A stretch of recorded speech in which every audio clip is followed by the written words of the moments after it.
Hey there, Donovan. I hope this finds you well. I've been meaning to write to you for some time, but it's taken me a while to put my thoughts together. What I have experienced is something that most people would consider crazy or unbelievable. My name is Tim, and I live in Southeast Alaska. A couple of years ago, during the summer months, myself and 3 friends went on a 4-day hiking trip into the backcountry of Denali National Park. The first 2 days were pretty uneventful. We hiked about 10 miles from the trailhead to our camping spot near one of the lakes within the park boundary. On day 3, we decided to take a different route up onto one of the mountains so we could get an aerial view of where we were. There are several mountains surrounding these particular lakes. It was around midday when we made it up onto this mountain ridge, probably close to 3,000 feet above sea level. We had stopped at a nice vantage point that overlooked the lakes. We spent maybe half an hour taking pictures and eating lunch before my friend Jim noticed something moving strangely along one side of another mountain directly across from us. He pulled out his binoculars and started watching whatever it was closely. I took out my own pair and focused them on what he had already been looking at for about 5 minutes by then. As soon as I saw it through my binoculars, my mind went haywire, not only because I couldn't figure out what kind of animal or creature it might be, but also due to the sheer size alone. This thing stood over 8 feet tall.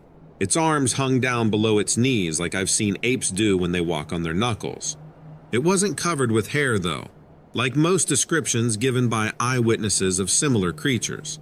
But it did have a large cone-shaped head with pointed ears and huge dark red eyes that were scanning its surroundings as if looking for something. I quickly looked away from the binoculars and glanced over at Jim, who was still watching this creature with a crazy look on his face. He didn't say anything to me, but I could see in his face that he too was shocked by what we were seeing.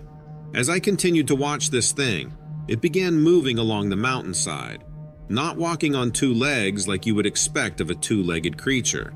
Instead, it used its arms as well for balance. It really did look more ape-like than human. At one point, while traversing down towards another ridge, this creature stopped and appeared to be scanning towards us. We all dove behind some rocks just in case. After about 5 minutes or so, it resumed moving across the mountainside until eventually disappearing into some thick brush. Silence hung heavy for several moments before any of us spoke. When we finally did begin talking again, there seemed to be an underlying sense of fear in each of our voices. We all knew deep down that whatever it was we had just seen wasn't normal. None of us believed in Bigfoot prior to this experience, but after witnessing what we had seen through those binoculars up on that mountain ridge, well, let's just say none of us are skeptics anymore. The hike back out was very tense. We constantly looked around, thinking something might jump out from behind a tree or bush at any moment. When nightfall came though, my friends and I sat around our campfire taking small sips of whiskey, which helped calm our nerves somewhat. Later on though, when we went off into separate tents, things got weird for me personally. I woke up sometime during the early morning hours feeling like someone or something was watching me. My tent door faced uphill, so I unzipped it quietly and peered outside without making much noise. It took only seconds for my eyes to adjust enough to see that there was indeed something moving around our campsite. I don't know how many of these things were out there, but I could clearly make out at least 2 different shapes. One appeared larger than the other, and both seemed to be crouched down near where we had made a fire earlier. My heart raced as I watched them from inside my tent. They would occasionally stand up on their hind legs before dropping back down onto all 4s again. They stayed within close proximity of each other though, almost like they were communicating with one another through some sort of guttural grunting noise. As far as what happened next goes, well, it's difficult for me to describe accurately due to the extreme fear I felt during this particular moment in time. Suffice it to say, when these creatures finally left our campsite, just before sunrise, they didn't simply walk away into the woods like normal animals might do. Instead, they seemed to disappear by dematerializing right before my very eyes. They literally vanished into thin air, leaving no trace behind whatsoever. The only thing that remained was an eerie feeling that lingered throughout the rest of the day. I told the others and we looked around but didn't find evidence, so I'm not sure if they thought I dreamt it or if it really happened. We broke camp shortly after sunrise and hiked straight back to the trailhead without stopping once along the way. It's been over a year now since this incident occurred. None of us have spoken about it until recently, when Jim told his brother, who lives here in town near us. He thought maybe he should share the story with someone else besides just us four guys. And here's the kicker. After hearing about everything that took place with us, his response surprised me because he too had seen something similar in Denali. Except instead of a Bigfoot-looking creature, his sighting involves small gray aliens. I mean, what are the chances of that? Now personally, I don't believe aliens exist or ever visit Earth, so I can't relate much to Jim's experience. And yet, here I am, trying to hope he believes my crazy story. In general, I feel unease whenever I am alone outdoors anymore, especially in wilderness areas, like national parks, etc. But having said that, all those experiences definitely change perceptions regarding the possibility of unknown beings living amongst all of us. Well, I guess that's more or less everything I wanted to tell you. Thank you for taking time to read this.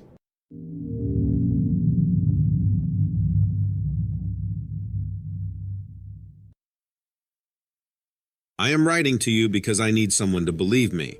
To be honest, this event is the reason why I do not go out into the wilderness alone anymore and prefer to stay in my apartment as much as possible.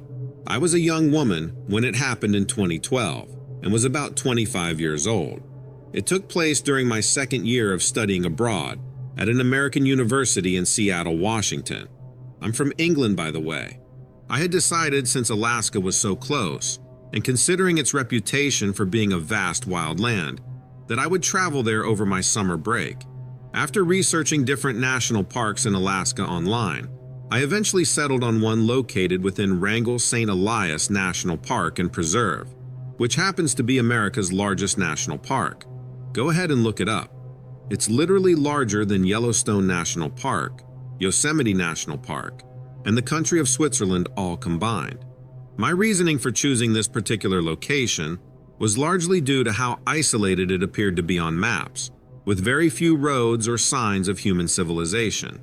The plan was simple: fly from Seattle to Anchorage, rent a car, drive east the 300 or so miles that would lead directly into McCarthy, a small town outside the boundaries of the park, where there were supposedly some hostels available for visitors. During the 6-hour drive, I couldn't help but think how remote everything felt, compared with other places in the lower 48 states, such as Wyoming or Montana, both places that have their own unique charm, but still feel relatively populated by comparison. One thing worth mentioning, though, is that once you get past Palmer, a small city northeast of Anchorage, things start becoming more desolate pretty quickly, especially after crossing the Matanuska River near Sutton. In any case, after spending a very long day driving through mountains, past rivers teeming with salmon, and seeing moose grazing near streams along the side of the highway, a not uncommon sight around these parts, I finally arrived at McCarthy late afternoon under cloudy skies. The town itself consisted mainly of a handful of buildings. There were only a few cars parked in front of buildings that appeared to not be open at the time.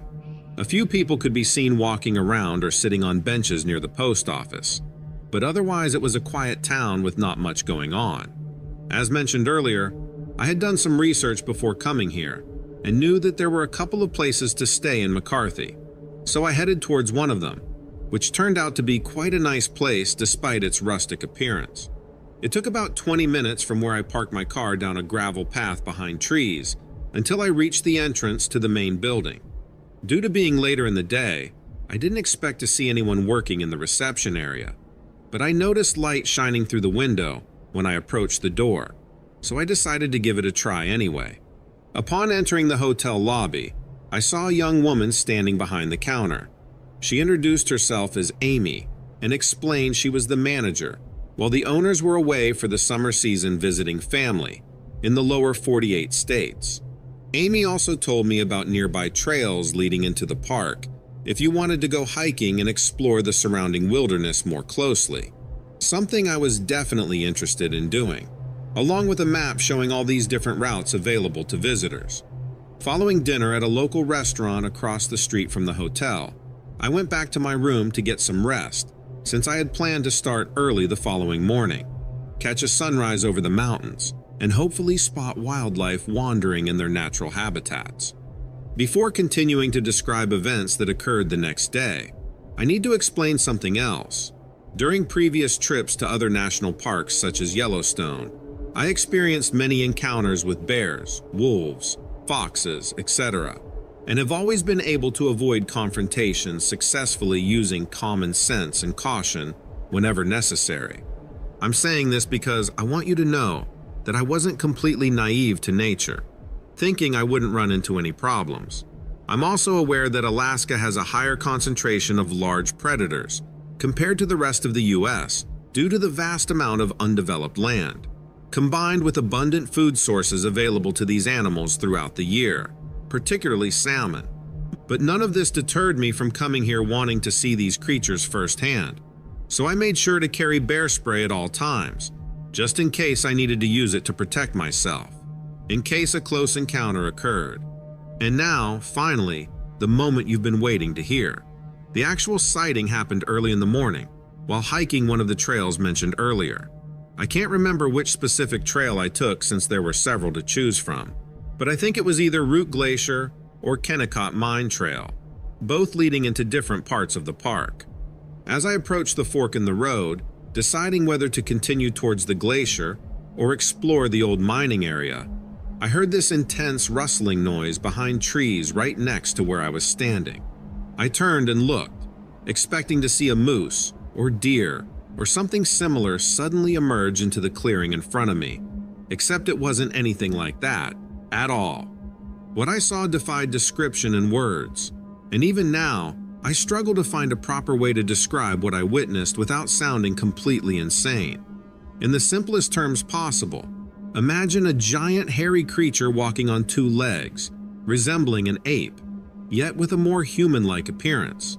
Its long, muscular arms covered in dark brown fur, hanging almost down to touching the ground, as it moved through the underbrush nearby. It took me a split second to realize this was not good at all. I didn't know what to do at first. I froze, watching closely while also making sure to keep my distance in order to avoid provoking any aggressive behavior if the thing decided to attack suddenly. However, after a few seconds, I realized it probably hadn't noticed my presence yet, since it appeared focused on something else going on further ahead. This gave me the chance to take a couple photos using a telephoto lens attached to the camera, which I fortunately brought along on the trip. And then slowly, I reached into my backpack to retrieve the bear spray in case any action needed to be taken quickly. By the time I managed to turn back toward the creature, however, it had already disappeared around the bend in the path and vanished. Whether it went off in another direction or simply crouched down to hide somewhere, I couldn't tell but knew it was still somewhere nearby, and to me it seemed like it was waiting for an ambush. I also felt strange, like this feeling of uneasiness, wondering what might happen next. After all, who wouldn't be afraid of such an encounter, especially considering the possible outcome that could be bestowed upon me by this creature if things went wrong somehow. Stupidly, I decided to continue cautiously, hoping I could get closer without alerting it to my presence again. Why I thought I could be smarter than a wild creature, no one knows. But this time, I kept an eye on my surroundings with each step I took, in case something unexpected happened. It didn't take long before I noticed a clearing up ahead, where it had stopped, and seemed to be drinking from a small stream flowing down towards the valley below. I adjusted my settings on the camera and held up the zoom lens for a better focus on the target, while maintaining a safe distance between us. Then, taking another look through the viewfinder, I suddenly realized there were two of these creatures standing together, instead of just one. The second stood slightly behind the first, partly obscured by some vegetation, making it difficult to determine its exact size proportions clearly. However, I estimated them both to be at least 8 feet tall based upon comparison with the surrounding trees and bushes. They also appeared quite heavy, with broad shoulders, muscular arms, and chests, indicating enormous strength within their bodies. Meanwhile, I continued observing their activities, noticing how gently they handled each other's movements, unlike anything ever seen before in real life. It was similar to how I've seen animals behaving toward the others around them in nature documentaries. It almost seemed like they cared deeply about each other's well-being, despite the fact that they were wild beings supposedly devoid of any human emotions whatsoever. As mentioned earlier, I managed to take several pictures documenting the entire event, using a telephoto lens attached to my camera equipment, although the light conditions weren't ideal due to the overcast skies. I still believe I captured some very compelling evidence supporting the existence of these creatures, contrary to skeptics' claims suggesting otherwise. Then suddenly, I heard a loud noise coming from the left.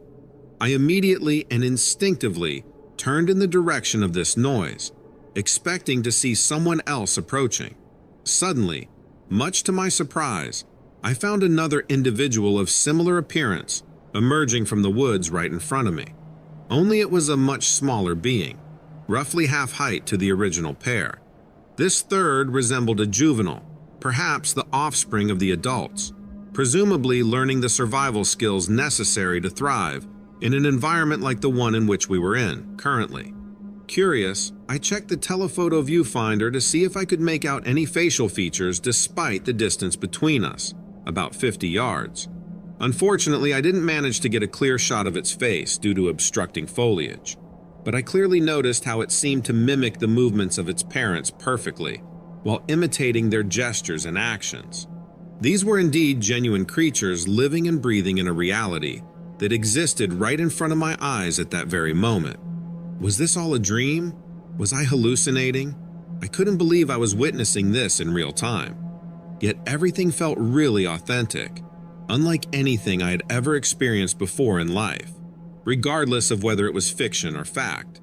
However, I was neither stupid nor wanted to become another statistic, so I decided to leave the area immediately, heading back to the hotel as quickly as possible, making sure that I never lost sight of the trail behind me. I didn't want to be attacked by a creature who had decided to follow my footsteps. I was lucky enough to escape unharmed, eventually reaching the safety of the town. I immediately told Amy, the manager, and was hoping she'd believe the story, since she'd probably heard similar tales before. Unfortunately, the response wasn't what was expected. Instead, I was told to stop spreading rumors and scaring away potential customers to the hotels nearby and towns surrounding the region. Surprised and disappointed with her reaction, I decided to keep silent unless someone else happened to encounter the same thing in the future. Perhaps someone else could even provide proof. Hopefully others like us exist out there somewhere. As a conclusion, I wish to express gratitude to you for sharing stories and providing a platform where we can share experiences with others who might be interested in hearing what happened. My experience in Wrangell-St. Elias National Park and Preserve in Alaska in the summer of 2012 will hopefully inspire someone else to come forward with evidence. And personally, I want this to be revealed so that someone takes a stand and speaks on behalf of raising awareness to the issues related to preservation, conservation, wildlife, and the environment in general.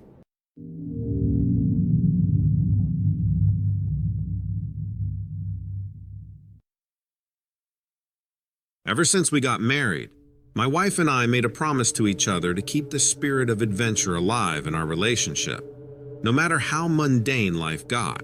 We're both high school teachers, and we often find ourselves craving peace and quiet.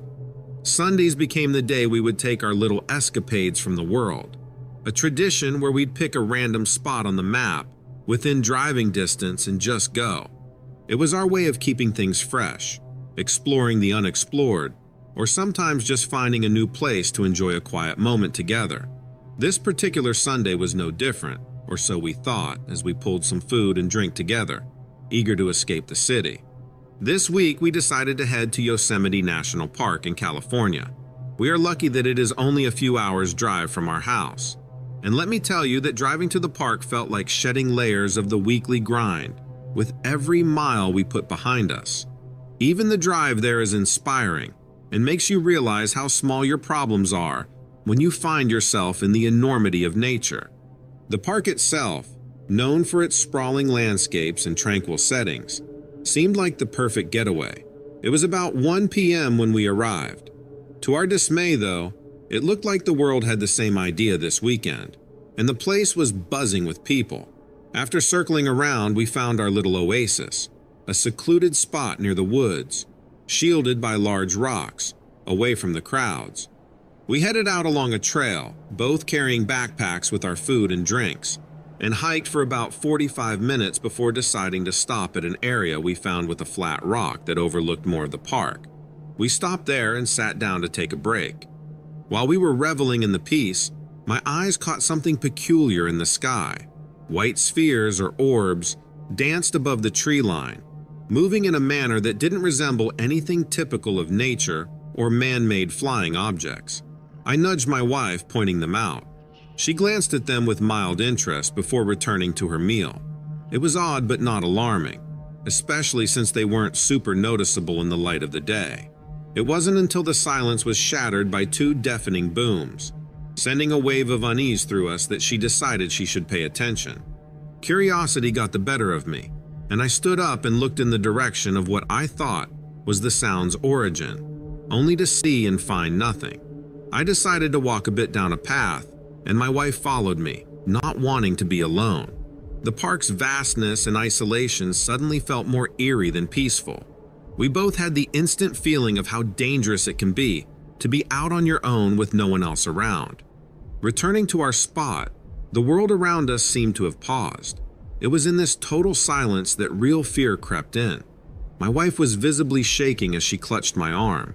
She felt it too. There was a real and negative vibe to that part of the park. Then, out of nowhere, 3 creatures covered in long brown hair appeared off in the distance. Their presence was as out of place as the silence that enveloped us. They moved with an unsettling purpose, not acknowledging anything around them. Their looks screamed power and control, but it was the way they walked that scared us the most. They looked like they knew exactly where they were going, and they were going there with a purpose. We watched, holding our breath, as they disappeared over the hill. And just like that, the world came back to life. The sound of nature and humanity returned, as if someone had indeed flipped a switch. My wife and I looked at each other in absolute shock and disbelief. Had we just seen what we thought we did? 3 creatures from horror films just walking past us like it was nothing. We packed up soon after, the day's strange adventure leaving a sour taste. What started as a routine escape turned into a story that neither of us could explain. My wife, usually the more adventurous one, has since been apprehensive about our Sunday explorations, insisting we not talk about what happened. But how can I not? The questions with no answers, the creatures, the orbs, and the silence. It's all too strange to simply forget. Now that we've shared the experience with some of our friends and family, some say we stumbled upon a government experiment. Others suggest something more extraterrestrial.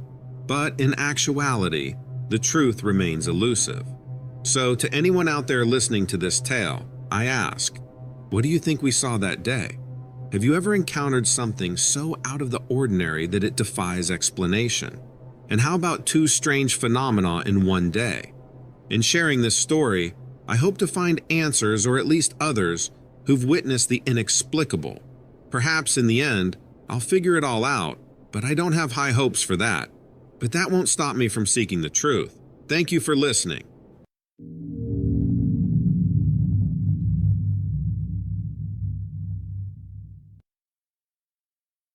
Before all of this went down, and I stumbled into the heart of this crazy mystery that would leave me questioning everything I thought I knew, I was just a regular person with a passion for photography. Now, not so much. But my project, which started as a simple exploration of the landscapes around my hometown in Indiana, brought me to a place that locals simply called the Old Fields. Located on the outskirts of a small, nondescript town in the heart of the Midwest, this area of land was known for its untouched acreage, sprawling fields, forests, and the occasional lone tree standing in the middle of a grassy field. It was the perfect place to try and get the pictures I had in my mind. And by pictures, I mean drone pictures. I was trying to hone my skills with drone photography. The old fields had always been a part of local lore, with stories passed down through generations about its weird and mysterious happenings. It was said that the light there, especially at dawn and dusk, could make the land seem like it had moved into a different dimension. Everyone knew it. Everyone said it, but I don't really think anyone actually believed it. I had visited these fields many times before, with my regular camera trying to capture that elusive light, that feeling of stepping through to another world that wasn't quite the same. But nothing I had experienced in my previous visits could have prepared me for what I was about to encounter on this day. I decided to head out during the height of the day and capture the light that people thought could sometimes turn strange. When I got there, the sun was bright as could be, casting long shadows and turning the fields into that hue that makes you need to put your sunglasses on. It was in this light that I sent my drone off to try and get some interesting angles. Little did I know that my drone's camera would capture something that defied explanation. The old fields, a place I thought I knew like the back of my hand, revealed a shocking secret that day. So, there I was, standing in the middle of this vast open field, drone controller in hand, eyes glued to the small screen that showed me what the drone's camera saw from above. It was a pretty standard day for what I had planned. Get some aerial shots for my photography project. The sun was high, the sky was clear, and there was just enough breeze to keep the midday heat at bay, but not so much to mess with my drone flying. Everything was going as expected until all hell broke loose. I maneuvered the drone over different parts of the field, taking shots here and there, focusing on the patterns made by the wind in the tall grass. The odd tree standing alone, casting a long shadow. It was peaceful, almost meditative. I was so caught up in the routine of it all, the back and forth, the slight adjustments to get the perfect shot, that when I first saw it, I couldn't really process what it was. On the screen, amid the normal old greens and browns of the field, there was a flash of something different. It moved with such speed and grace, it barely seemed real. This wasn't just any animal. It was something almost shiny in the bright sun. It ran on all fours, sure, but the way it moved was almost liquid, like it was part of the wind. And its coat, or skin, or whatever, it shimmered, not like wet fur in sunlight, but like it was made of something other than fur, something smooth. It reflected the light in a way that seemed impossible. I remember blinking, shaking my head, thinking the sun was screwing around with my eyes, or the screen was glitching. But the thing kept moving, and I, almost on autopilot, followed it with the drone, my fingers moving the controls with a mind of their own. I zoomed in, trying to get a better look, trying to understand what I was seeing. The creature, hearing the drone's presence, stopped. It looked up, directly at the camera, and that's when I felt a chill run down my spine. There was a kind of awareness that you don't see in wild animals. It was like it knew it was being watched and understood what the drone was. For a moment, we were locked in this silent standoff, me staring at the screen, it staring at the drone, and then it turned and sprinted off toward the forest that bordered the field. I tried to follow to see where it went, but it was like it vanished into thin air the moment it reached the trees. Plus, I couldn't get the drone in there to follow it. I stood there thinking about what I'd just seen. My mind raced through every logical explanation, trying to find one that fit, but nothing did. It wasn't a known animal, that was for sure. It wasn't anything that made sense. Eventually, I flew the drone back to me and packed up my gear, the footage still burning in the back of my mind. When I got home, I watched it over and over, pausing, zooming, trying to catch some detail that would give me an answer. But if anything, it only deepened the mystery. The creature was a complete mystery. Its coat, its movements, its awareness of the drone, it was all unexplainable. I thought about sharing the footage, about trying to find out if anyone else had seen anything like it. But part of me hesitated. The world is full of unexplained mysteries, and once something becomes known, it loses a bit of its magic, and I don't want to be the one to reveal the truth about the old fields. I wanted that mystery to stay a mystery, and besides, I wasn't sure I wanted the answers to the questions I had. Some things are more interesting left unanswered. I like when I have moments of wonder that remind me there's still so much we don't understand. So, the footage remains with me, locked up in my safe. My personal encounter with the unexplainable. Every now and then, I play it back, and each time, I'm filled with that same sense of awe and confusion. That same chill runs down my spine. But I'm still not ready to share it yet. But maybe, one day I will. If so, I'll let you know.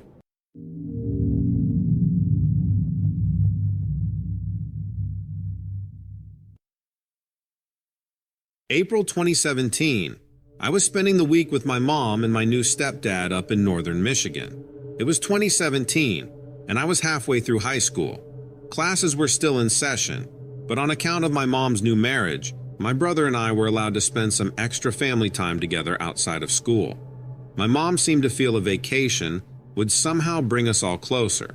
So we rented a cabin. It was all right, I guess. It was a quaint little place with a bit of a kitschy country feel, not like the city where I was used to living. I thought my new stepdad was a little weird. He liked to tell stories about werewolves and other creepy cryptid creatures. He believed they were all somehow related. In my opinion, the creatures were one and the same, but that was only based on what I heard, not actual facts. My stepdad was convinced he'd actually seen one of the creatures when he was a boy. I guess that's what started his whole infatuation with the idea. I personally have never been one to blindly believe anything anyone told me. I needed proof. The dogman, for example, was a highly unlikely being, a creature with a man's body and the head of a dog. I had a strong interest in biology, and the whole thing just didn't add up genetically. On that fateful day when everything changed, I had just entered the dining room. My brother was just about to take a bite out of his sandwich. He could see the look on my and my stepdad's faces, and his eyes shifted from our stepdad, and then to me. We both were staring over my brother's shoulder and out the window behind him. My stepdad and I exchanged astonished glances. We just couldn't believe what was happening. There, in the backyard, was a man hunkered over with his head in our charcoal grill.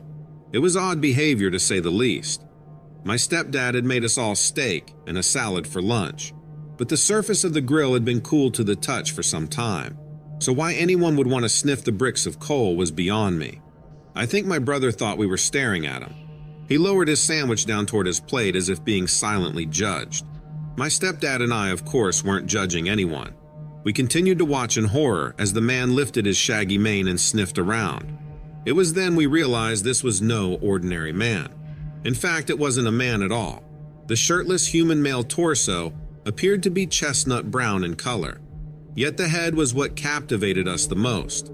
Long strands of hair, wispy and thick like a Pomeranian, painted on in thick coats of jet black, coppery red, and a shock of white, stretched out on both sides of its face.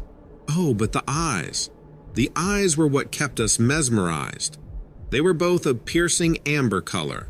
I had never seen anything so strange and so beautiful in my entire life. The creature straightened his stance.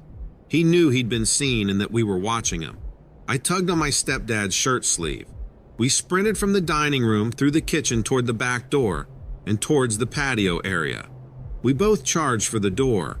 My stepdad beat me there, but I wasn't upset. All I could think about was getting a better look at the creature outside. Once my stepdad and I stumbled our way out into the open, the impossibly tall dog-like man began to back up while still staring at both of us. I reached out my hand, unsure if the creature would act like a dog or a man. To my utter amazement, the creature howled. At least, I think it was a howl. It kind of sounded like a human screaming. Its teeth were long and curved, like miniature spikes, only much thinner. They were still bigger in size than a large breed canine's teeth. None of them were jagged like in the urban legends I'd heard in the past. My blood began to curdle and I started to seriously wonder why we had come outside. Both of my palms started to sweat and my heart raced like crazy inside my chest. Fight or flight had kicked in and I wished desperately it would all go away. But I couldn't. I had forgotten how to move. My stepdad hadn't though. He had slipped his cell phone deftly out of his back pants pocket and was lifting it to capture a few seconds of live footage. Upon seeing the phone, the creature spun around quickly. Now I could see that its lower torso appeared to be that of a canine. It was strange to watch it run off on 2 feet, and I actually doubted that I was really seeing what I was seeing. In my opinion, I don't think canines were ever meant to run as bipeds. It gives them a strange kind of gait, or at least this one was strange. It almost bounced as I watched it bob up and down in a blur of speed. I stared after it for a long time, eventually staring at the spot where it ran off into the trees. My stepdad looked almost giddy with a huge grin on his face. I'd never seen him smile so big in all the time I'd known him. I was astonished that he wasn't afraid at all, and I was hoping he had gotten some footage. But when I peeked over to watch his video, the image was distorted. My stepdad frowned and scratched his head. His spirits had now clearly plummeted. I kind of felt bad for him.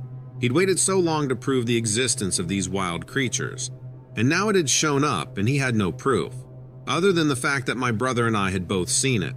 In some strange way, witnessing the dogman so close and in person had brought me and my stepdad a little closer than we once were. I guess we now had more in common since I believed.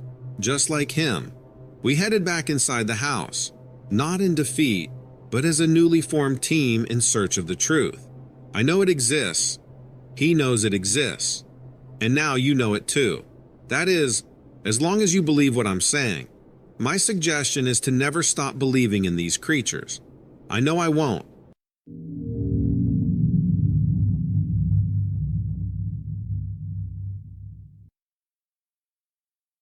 Some things can't be rationalized or explained. I understand that. I know when some things are more make-believe than factual. But I have to admit, I found myself in one heck of a dilemma that summer night. I'm not one for ghost stories. My grandparents sure liked telling them when I was growing up, but they weren't for me. I liked reality, even as a kid.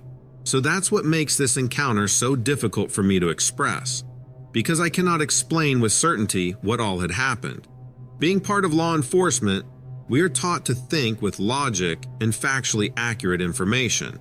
And even though our town was a bit into folklore and all of that, we knew what was real and what wasn't. That's how it was to me then. Black and white. Fact and fiction. I've mentioned I've heard stories about spooky things, so I was familiar with some of the crazy things people dreamed up, but I never gave them much weight. Anyhow, I was working one day. It was hot. It was the middle of summer. This particular day, we had been called to help a lady. She said that some delinquents were harassing her and her kids. She said they'd been doing some awful things like throwing rocks at her kids in their house. One had even taken out one of her windows.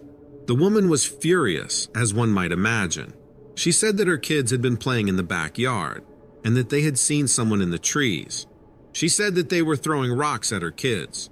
So her kids do what kids do. Monkey see, monkey do. You know the saying. And her kids start throwing rocks. They think it's some fun game that they got going on. But one of the kids gets a rock to the head. The woman thought her kid had a concussion, but they didn't. They were fine. But the problem was that they continued to do it, and someone else was teaching them to do it. This was many decades ago, so teaching your kids right from wrong was very straight and narrow. If I had that woman for a mother, I would have been scared to get the belt, you know what I mean? But the woman said she was wanting to get to the bottom of the behavior and hold the juveniles accountable for teaching her kids such awful behavior. I agreed with the woman. Something needed to be done. So we went to the woman's home. Sure enough, one of her windows was busted out, and one of the kids was still walking around with a bandage wrapped all the way around their head. It was a bit unusual. The situation. Sometimes I still think about it. Something just seemed off right off the bat. But what we discovered was much darker than some teenagers being knuckleheads. We interviewed the children and the mother. The mother just kept talking about how those kids needed to be punished, and where were their parents? Sometimes, when someone is so worked up like that, the best thing to do is nod your head, because nobody, is going to change their mind. That's how my mother was too, and my sister, all of us in our family really. When we have our minds made up, good luck. So then we start talking to the children.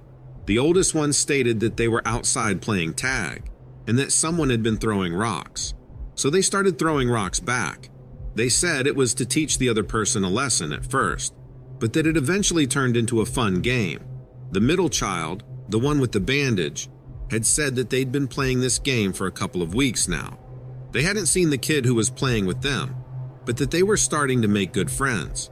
The youngest, they had the most information. They said that the kid in the woods was more like a man, and that they could see their eyes in the trees, that they smelt awfully bad. But they then said, "Mama says we can't make fun of people for that." So we made friends. At this point, I'm starting to fear that the children are interacting with a town squatter, but I don't tell the mother anything. I didn't want to frighten her. I stayed several days at the house, but it wasn't until the fourth day that the rocks started to hit the house again. The woman was angry, and she started pacing around her house shouting all sorts of things. But I told her that she needed to keep it down so I could catch the perpetrator in the act. She did as much, but she didn't like it. I quietly made my way outside and my way out towards the back. Sure enough, rocks were flying past my head, so I had to keep ducking. Eventually, I found myself behind a big pile of firewood, and I just stayed behind that. Those rocks weren't stopping, so I had to start yelling at the person, but it didn't make much difference. Finally, I peeked my head around the side of the firewood, and I could see whoever it was hiding being the trees. It was a dark figure, and it smelled terrible, just like the child had said, and it looked as if it were watching me. The rocks finally stopped. I'm not sure if it was because they didn't have any more to throw, or if it was because it saw me looking at them. So I edged closer to the perpetrator, but it ran away fast. Before it did, I got a bit more of a look at it, and truth be told, that thing was covered in dark hair. Now, I told you I don't do ghost stories or anything like that, but I can't quite explain what was throwing those rocks. You hear these stories growing up, and you think, that's not true, no way. But I'm realizing the world isn't as black and white as I thought. Maybe there is some gray area in between.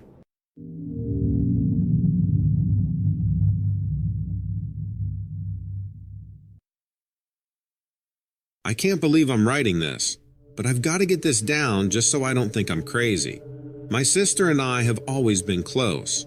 When we moved out after college, we stayed in roughly the same area, so we made a point of visiting often. Until 2019 anyway, because she moved several hours north for a new job. I promised I would drive up to see her and her new place as soon as I could. But the pandemic hit, and I had to delay my trip for about a year and a half. When I was finally able to go, I was so excited. I was looking forward to seeing my sister and getting some peace and quiet. 2 days before I was supposed to go, Janet called me and she seemed, I don't know, a little off. She teased me about little things like remembering to pack my toothbrush and extra socks, but she sounded kind of nervous. Then she told me that it was very important that I get an early start, so I would get there before dark. I brushed it off because she's always made fun of me for being a late riser. But then she repeated it and said it was serious because the road to her house always gets dark super fast. She even made me promise that I would leave early to get there before sundown. I didn't see why it was such a big deal because I drive home from work at night all the time. But I figured she was just being a typical overprotective big sister. So I promised. We said goodbye and hung up. Fast forward to the day of the trip. I set my alarm early, but it didn't go off. So I overslept and had to start way later than I wanted. I felt bad because I'd promised, but it wasn't really my fault anyway, so oh well, right? At first, nothing out of the ordinary happened. But once I left the city and started on that long stretch of highway that cuts through the middle of nowhere, some weird stuff started happening. I'd look at the time and then I'd blink, and it would be like 30 minutes later, or my radio would cut out suddenly, or switch channels on its own. The longer I drove, the more frequent the weird stuff became. It started off slow but ramped up to something happening every couple of minutes. And then the sun set. Okay, I thought Janet was over-exaggerating when she told me about this. And you probably think I'm over-exaggerating now, but I swear it was practically instantaneous. 1 minute it was sunshine, and the next I could barely see in front of me even with the headlights on. It was like the night just slammed down on my car. I must have gotten confused at some point because I somehow found myself driving down a narrow side road away from the main highway that I was supposed to take. It cut right through the surrounding woods, and the trees were practically touching the sides of my car. I thought about trying to turn around, but I quickly realized it wasn't possible. I checked my GPS app and saw that if I just kept going for a couple more miles, there would be a spot where I could merge back onto the main road. As I drove, I started getting this really creepy feeling like I was being watched. I told myself that I was just tired and spooked from the long drive. I mean, I was in the middle of nowhere at night. Nobody was out here but me, right? I managed to calm myself down, but barely a minute passed before I heard the most terrifying sound ever. It was a high-pitched shriek, and I thought it was an animal, but somehow it sounded eerily human. It startled me so bad that I automatically pressed the gas a little harder. Everything happened so fast. First, I felt the car dip. Then there was a loud bang. Then I jerked the steering wheel hard to the right to get away from the noise. But the car just sort of dragged. I took my foot off the gas. My heart was beating so fast I thought I'd die. It took me a second to calm down enough to realize that I'd probably just blown a tire. According to GPS, I was really close to the highway. I called Janet to let her know what had happened. She said she'd pick me up, but she sounded very worried. She said to walk the rest of the road to the highway and don't hang up. I was nervous about traveling alone and on foot, but it was a short walk, and I was still on the phone with Janet, so I felt a little better.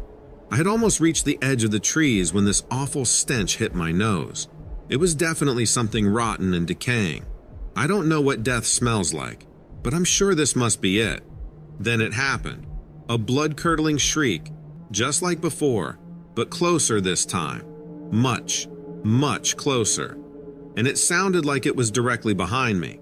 I turned around and I swear that for a second I saw a pair of glowing red dots like eyes, but they disappeared behind the trees.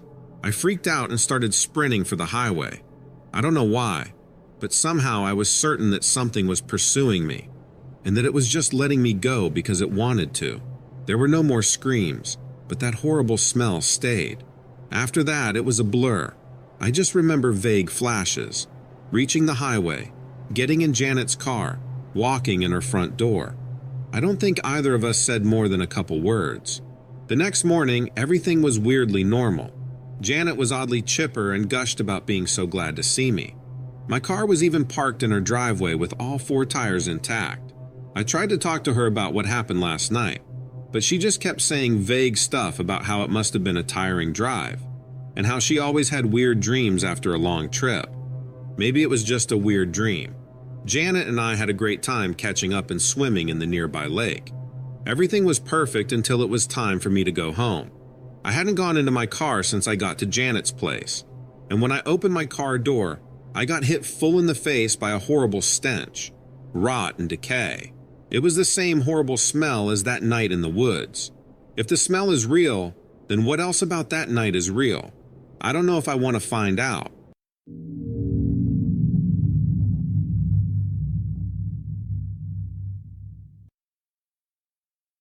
I went on a camping trip with my 2 best friends from college. It was the weekend after graduation, and we wanted to do one last thing together before heading off to opposite ends of the country. It was just going to be a simple 2-night stay at a local park. The park itself was highly trafficked and well-maintained. Its main attraction was a swimming beach. This wasn't some remote backcountry wilderness area. It was a state park, a normal state park. Nothing bad was supposed to happen, so it didn't even enter our minds to be nervous. We got there on a Friday night. The campground was less than half a mile from the parking lot. They had carts at the lot we could use to carry our things to the site. We had camp set up in less than an hour. Everything was going perfect. All these stories I've heard of people running into bad things in the woods, they all start with someone feeling something is off and ignoring it. That wasn't the case with us. There were no warning signs.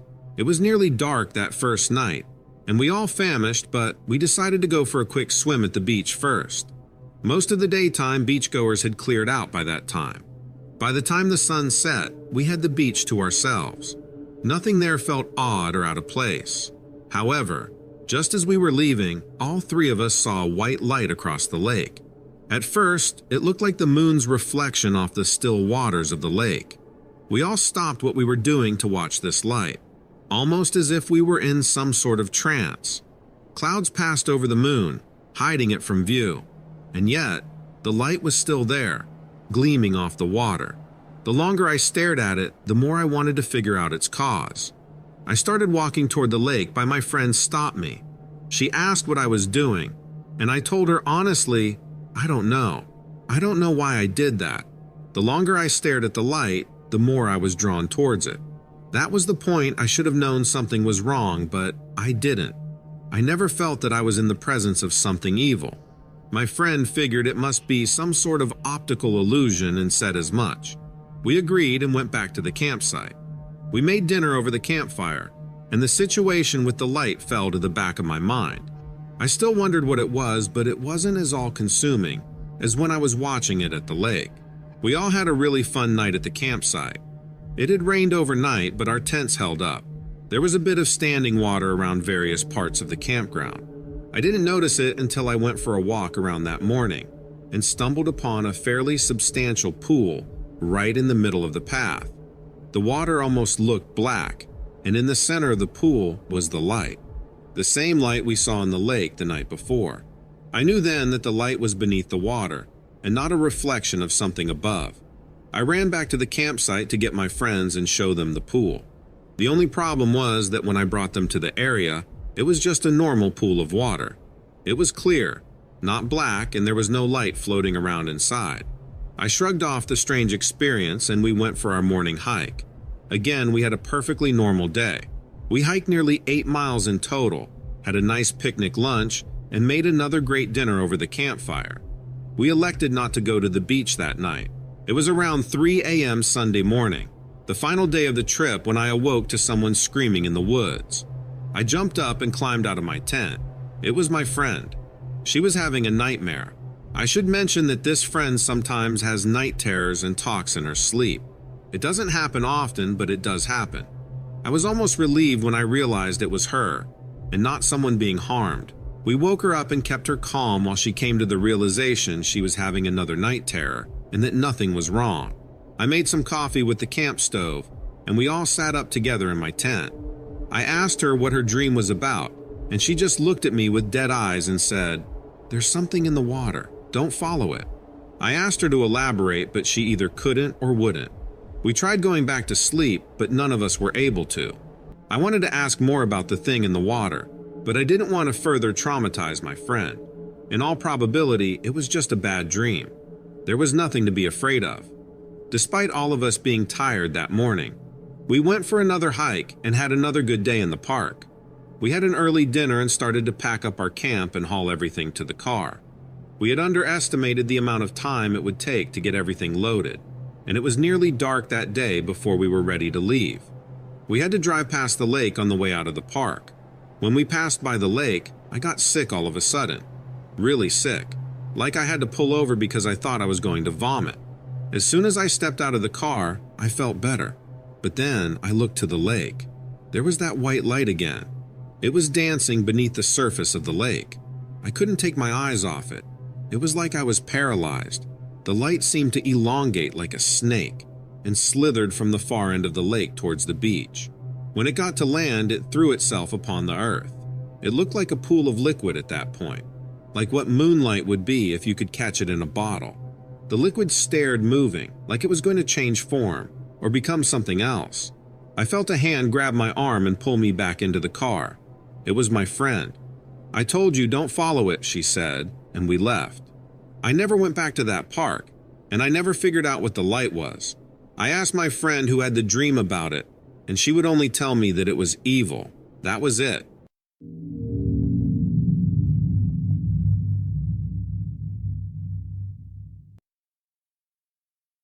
Alright, let me give you a bit of a backdrop on me before I dive into that wild ride of a story I want to share.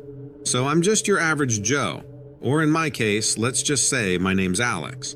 I've lived in Pittsburgh pretty much all my life, but my family's spread out. My brother, he ended up settling down in Maryland, not too far from where this whole crazy thing went down. We're close, always have been, so I make the trip out to see him pretty often. It's a routine drive for me, one I've done countless times. Cruising down Interstate 68, music blaring, just lost in my thoughts. Never had any reason to think twice about it. Just a straightforward drive through some scenic spots. This particular trip wasn't any different at first. I'd spent the weekend with my brother, catching up, just doing regular family stuff. It was a good visit, the kind that leaves you feeling recharged. But as I was making my way back home, something happened that, well, let's just say it's not something you forget. My life's pretty mundane, honestly. The most adventurous I get is trying a new hiking trail or hitting up a concert at Stage AE by the stadium. But that evening, on a drive I've done a million times, I saw something that doesn't fit into the world as I know it. It's funny, isn't it? How one moment can make you question everything you thought you knew about what's out there. So, as I was driving on Interstate 68 westbound, when I noticed cars pulled off to the side of the road at about mile marker 33, just before Keezer's Ridge. It looked as if there may have been an accident, so I slowed down as well. As soon as I did, people started getting out of their vehicles and pointing up into the woods, which are just past a fence line from where we were parked. There was something standing near a tree. It seemed to be looking around, almost like it was surveying its surroundings. This thing stood there looking around nervously, while people snapped pictures with their phones and cameras. Some folks who were more daring began walking towards it, trying to get closer, but after only taking about 3 steps forward, they turned back and ran full speed back toward their cars. That was really intriguing to me. Once everybody realized that nobody knew what this thing actually was, everyone got back into their vehicles except me, which, who knows why I did that. But anyway, my camera has video capability, so I zoomed in with it as far as possible and recorded everything I could.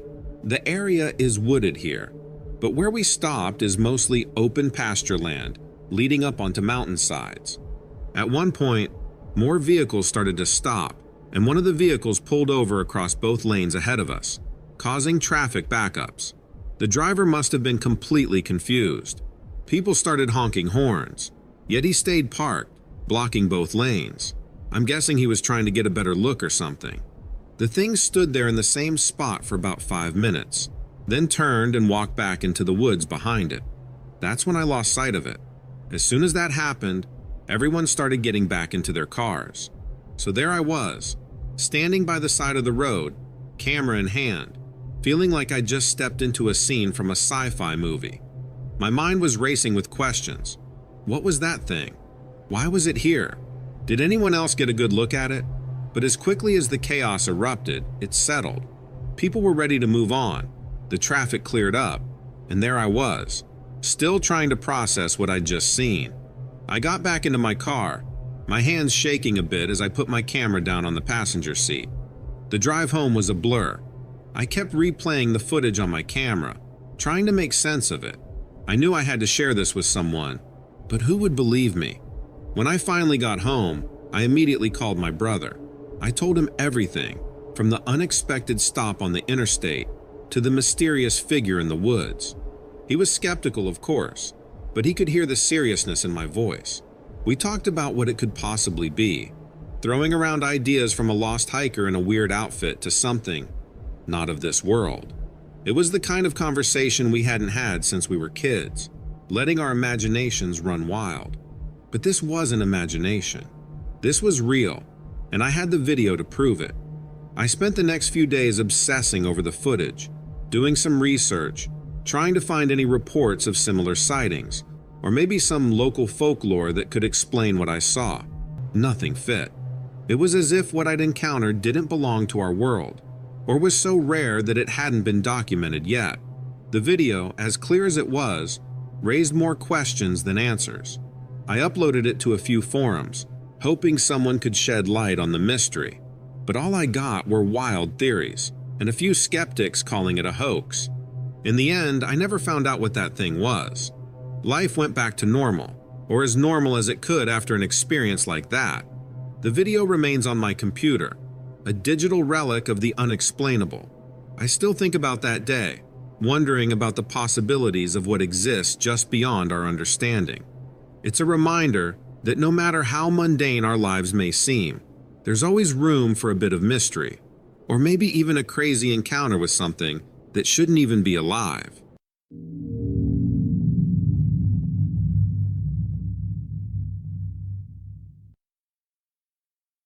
I hope this email finds you well. My name is Officer John, and I am a police officer with the Phoenix Police Department. I recently had an encounter that I believe may be of interest to your listeners. It was a quiet night on patrol when dispatch received a call about suspicious activity in the North Mountain Preserve, located just outside of Phoenix, Arizona.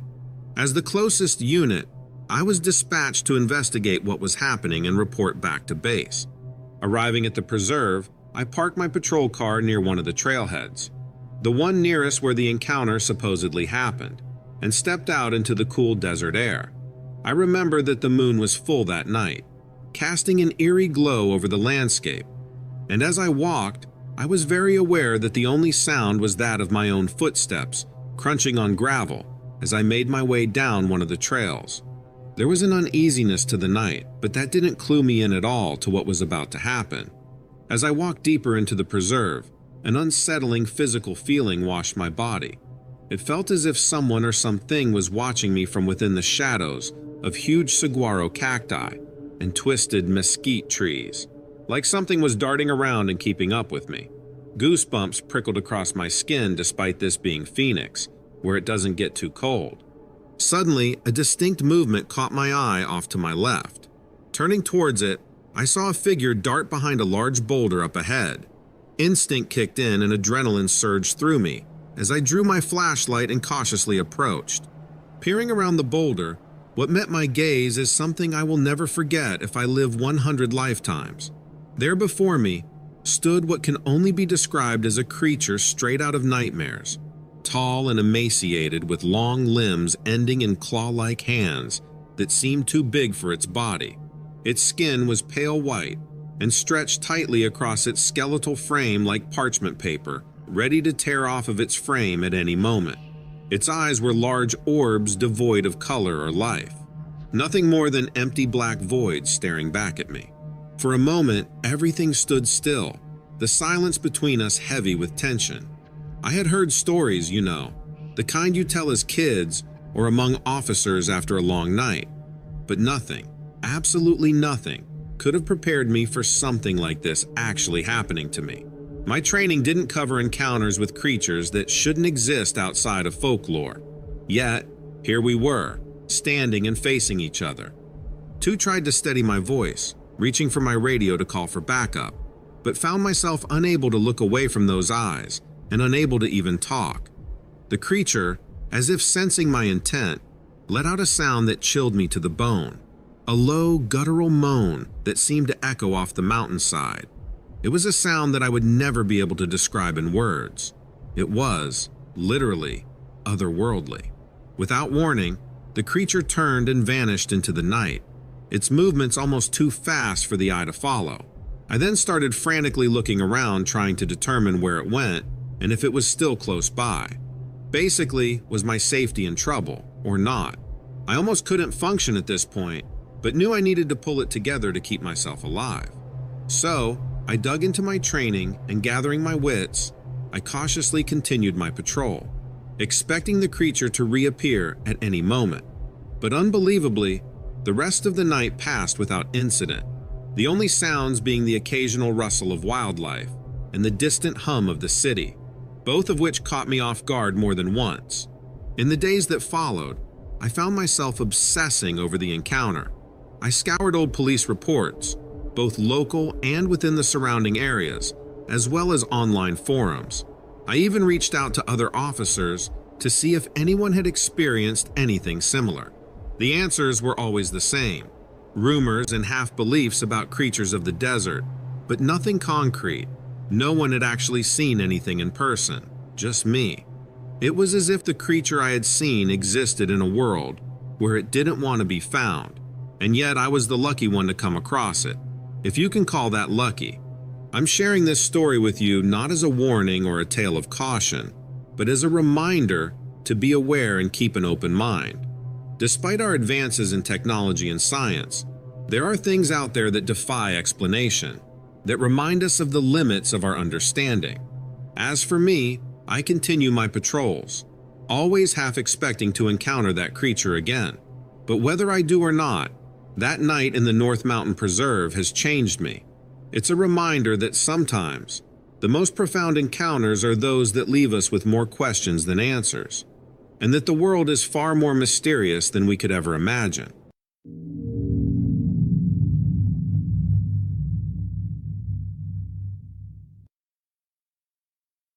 Let me start off by saying that I am someone who loves to camp. I've been all around, and throughout my entire life, I've never had an interaction with an animal that frightened me, even in the least. That is how I know that the thing I'm going to tell you about is no animal. My sister and I decided that for a summer trip, around 5 years ago, we would go backpack camping all across the Great Plains area of the U.S. We hit all the best spots: Iowa, Kansas, Nebraska, and the like. Finally, we were in Colorado. I wanted to stay in Colorado for a while because it's always been my favorite. It's gorgeous there. We found an amazing campground to station ourselves in for the next week or so and set up shop. We got to explore, and we were having a blast, hiking all around this really scenic mountain area. Then, on about our third day, when the sun started to set, we began making our way back to the campsite. But on the way there, we got a bit distracted. As we were hiking, we stopped to drink some water and eat a protein bar, when all of a sudden, out of basically nowhere, the whole area reeked. It smelled like garbage at first, but as we sat there a bit, it started to smell worse than that. It was like rotting flesh all around us. I made sure my sister noticed too, that I wasn't going crazy, but obviously neither of us knew what it could be. We thought maybe a skunk, but we knew those weren't really native to the area. Our next guess was a dead animal or something, and while we didn't care so much about that, we were a bit worried something bigger was going to come by and eat it. Or worse, something bigger already did eat it, and now we were in its way. We finished eating, agreed that we would go in the opposite direction back to the site, but then completely stopped in our tracks. Ahead of us, several yards, luckily what I thought to be a safe enough distance, there was this figure. I don't really know how else to describe it other than a figure. As I said, it was getting dark, and I didn't really get to see any details of what this thing looked like other than its general shadow. And it was a big shadow. A big shadow that had these insanely huge antlers. So now I'm thinking, what is this? A big elk? A moose? My sister and I are just staring at it. Then she has the bright idea of actually wanting to approach it. I stopped her and instead suggested we yell at it or to it, or something else first. So we both call out a pretty basic hello to the thing, and it's quiet for a few moments. Then things got really scary. The voice of a little girl, clear as day, shoots back, "Hi, can you help me?"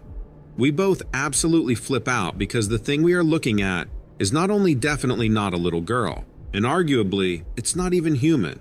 Maybe if we had heard that voice call out earlier, when we couldn't see anything, it might have tricked us. But we were staring at this giant beast and hearing a little girl's voice come out of it. It was disgusting and horrifying. And even as I sit here now looking back on the whole thing, it didn't even sound that much like a real little girl. It sounded like someone trying their best to mimic the voice of a little girl, Like it was a recording maybe, or some kind of really convincing impression. But to this day, I know for sure that the voice wasn't authentic. Then, like it almost noticed we weren't falling for it, the thing's eyes start to glow. This is the bit of the story where people will usually roll their eyes. Tell me that I'm just trying to be funny, but I kid you not. The eyes of this thing start to dimly glow yellow, and next thing we knew, it was gone. It literally disappeared. We were both obviously quite shaken up by this whole thing. Whatever this creature was, not only was it trying to lure us towards it, but it was massive, had horns, and reeked to a degree that was nearly unbearable.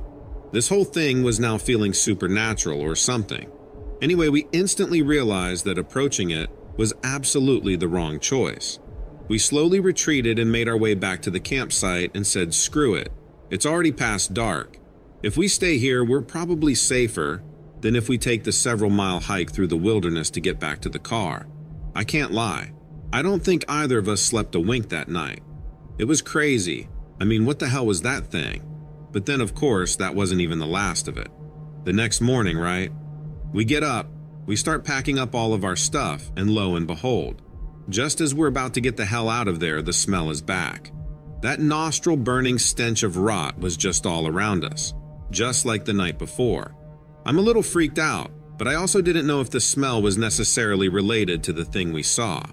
After we finished gathering our things, cautiously of course, and I'm looking around like a crazy person for any signs of something off. I didn't want anything freaky to happen again, so I was on high alert. I heard a few noises, but ultimately nothing else happened, and we were fine. Everything turned out okay in the end. We were able to get back to the car safely, and there was no sign of the creature again, aside from the nasty smell. However, there was one little thing that creeped me out. Back at the campsite, there was a deer that stood a short distance away, that was staring at us as we finished packing. For a moment, I thought maybe the smell was coming from the deer, but I obviously can't be sure. All I do know is that the deer was very intently watching us put our stuff away, and even followed us a bit as we made our way out the area. My sister thought the deer was cute, but I had a strange feeling about it, like something was off, like it knew how to think or something. Anyway, I don't know for sure, but that's my tale. Thank you for listening, as it's definitely something that has stuck with me for a long time.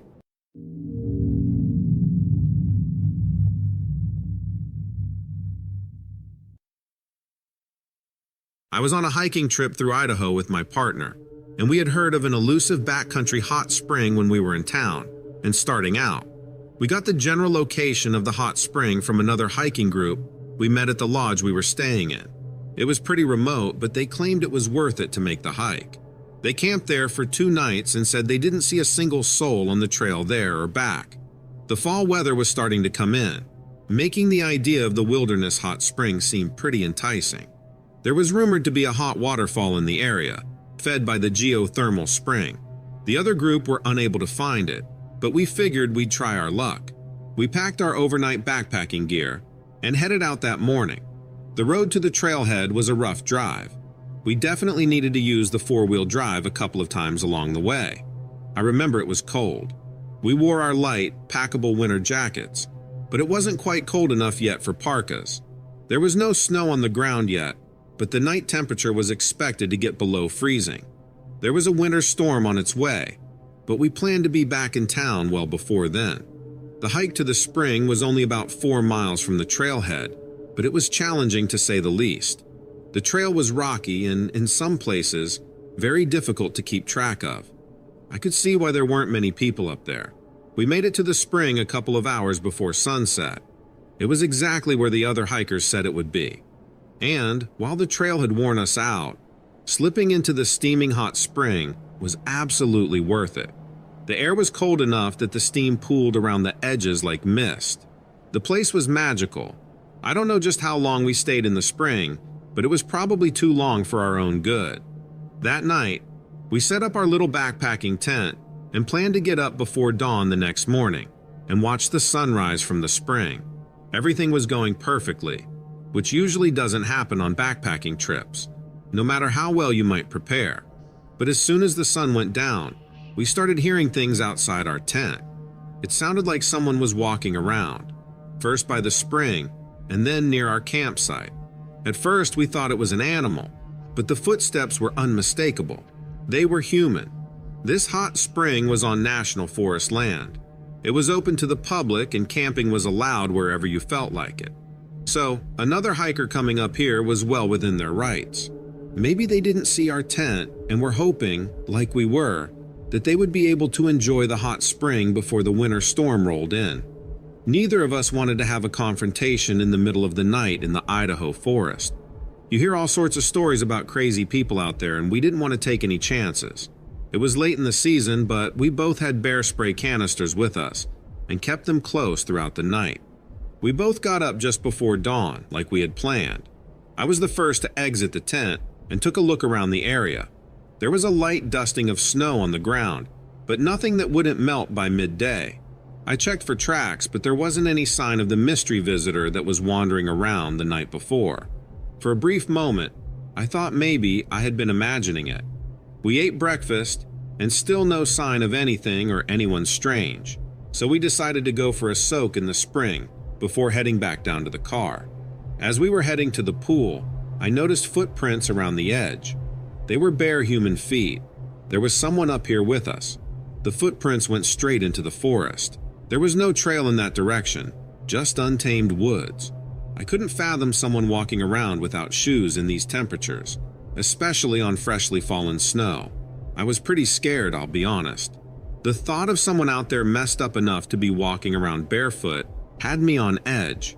For a moment, my mind wandered to the thought that we might not be dealing with a human at all. But I didn't let it stick. I didn't believe in those types of things. I told my partner that someone else had been here and that we should leave. There were no signs of another campsite. I think I knew at that point, but I didn't want to admit it to myself. We started packing up camp, and just as we were getting ready to hike out, I saw it. I just caught a glimpse. It was watching us through the trees. Out of curiosity, maybe. I don't know. But the moment it caught me looking back at it, the creature fled. And it was no human, but I already knew that. I'd bet the creature stood about 7 or 8 feet tall at least. From a distance, it looked like a large black mass. It could have disguised itself in the shadows easily enough, if not for the fresh snow cover on the trees. Its face was unmistakably ape-like. If Bigfoot was indeed real, I was staring right at it. I was shocked at how quickly and quietly it moved through the trees. And then the creature was gone, as if it never existed to begin with. So there we were, standing frozen in our tracks, both of us just looking at each other. I mean, what do you do when you see something like that? It was like a scene out of a movie, only this was real life, and I had no script to follow. My partner and I were completely on edge, glancing around to make sure we were really alone. The eerie silence of the woods was amplified by the reality of what we just saw. We packed up our gear as quickly as possible, making sure we didn't leave anything behind.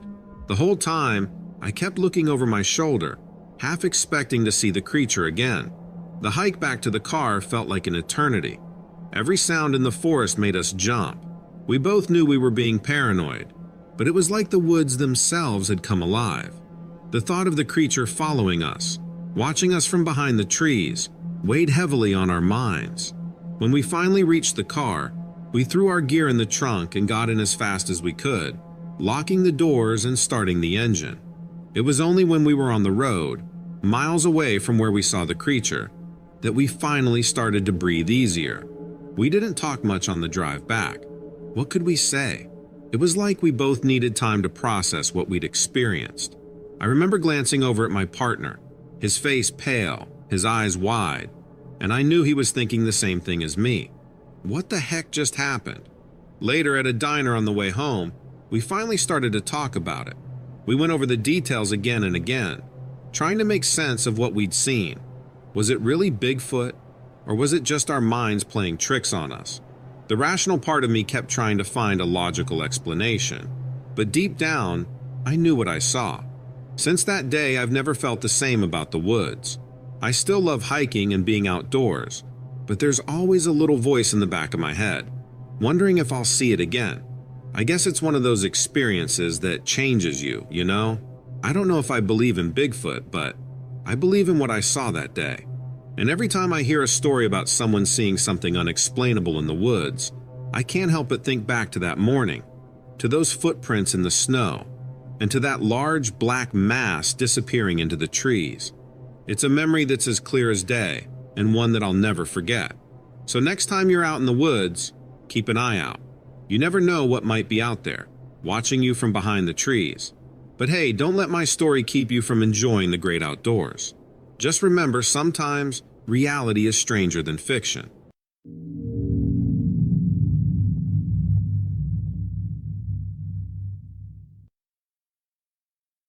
I worked for a gas company that serviced the city of Fort Stockton, Texas, for about 15 years. Most of my job was installing gas meters and doing inspections. Not the most exciting gig, but the pay was decent, and my dad had worked for the same company. Fort Stockton was about a 2-hour drive from Big Bend National Park. If you've ever been to the area, you'll know there have been some strange goings-on around there. It's a beautiful place, don't get me wrong, but I've heard one too many ghost stories to be ever going down there at night. I'm not saying I'm superstitious, but there are things out there that shouldn't be, and I've seen one of them for myself. I was running late on my last job of the day. It was just before 6 o'clock when I got a call about a potential gas leak. The house was a 45-minute drive into the desert, but when we get a call about a gas leak, it's urgent. It can't wait until tomorrow. Way too dangerous. It was dark when I was driving back to the shop.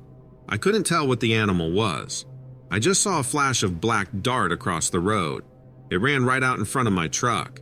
I didn't have time to stop. I hit the thing dead on, T-boned it. Whatever it was went skidding across the freeway and into the ditch. I pulled the truck over to assess the damage. The whole front end was smashed and smoke was pluming up from the radiator. This thing had to have been huge. If this were my own truck, I might have tried to limp it home and deal with it there. But it was a company truck, so I had to call my boss and then call the police to get a police report. I figured I'd deal with the truck first and then go and check on the thing that I had hit.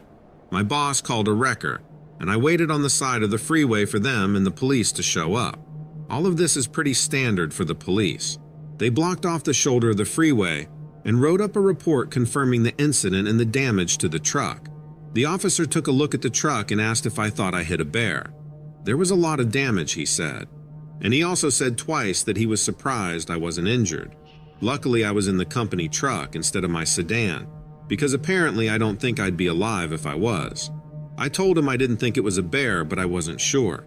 I went along with the officer as he followed the blood trail of the animal, following it into the ditch.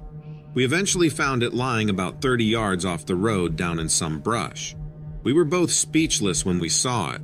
We looked at each other and then back down at the body. Neither of us needed to say anything. We knew what the other was thinking. This just wasn't possible. The creature lying there dead in the ditch was a jaguar, a black jaguar. There was no mistaking it. Now I'm not a biologist or anything, but I've been to the zoo. I know what a jaguar looks like. I know what a bobcat looks like. I know what a mountain lion looks like. And I know what a house cat looks like. And this was a goddamn jaguar. The police officer ended up calling someone from Parks and Wildlife to come out. Luckily, the tow truck was behind schedule, so I got to hang around and see what they were going to say about it. Meanwhile, a whole fleet of vehicles showed up to retrieve the body. I thought that seemed strange, and everyone from the fleet looked really serious. A few of them even looked like undercover government officials to me. But what do I know? They pulled the dead jaguar onto the road before loading it into the back of a covered pickup truck. And I'll tell you again, this was definitely a jaguar. These things are claimed to be extinct in Texas, though they used to be native to the area. The last confirmed jaguar was supposedly shot in 1948. If you ask Parks and Wildlife, they'll tell you there are no jaguars in the state. None at all. The wildlife guy looked me right in the eyes and told me it was a melanistic mountain lion, not a jaguar. I pointed to the body and said, "You and I both know that isn't a mountain lion."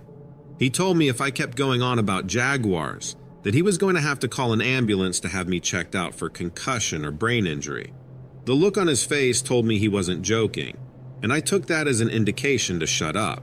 Before he left me alone, he asked to see my phone, and I knew for certain that if I didn't hand it over, I would likely find myself in a padded room that night. The only thing he looked at was my camera files. I watched as he even quickly maneuvered himself through my deleted and hidden folders in my camera app.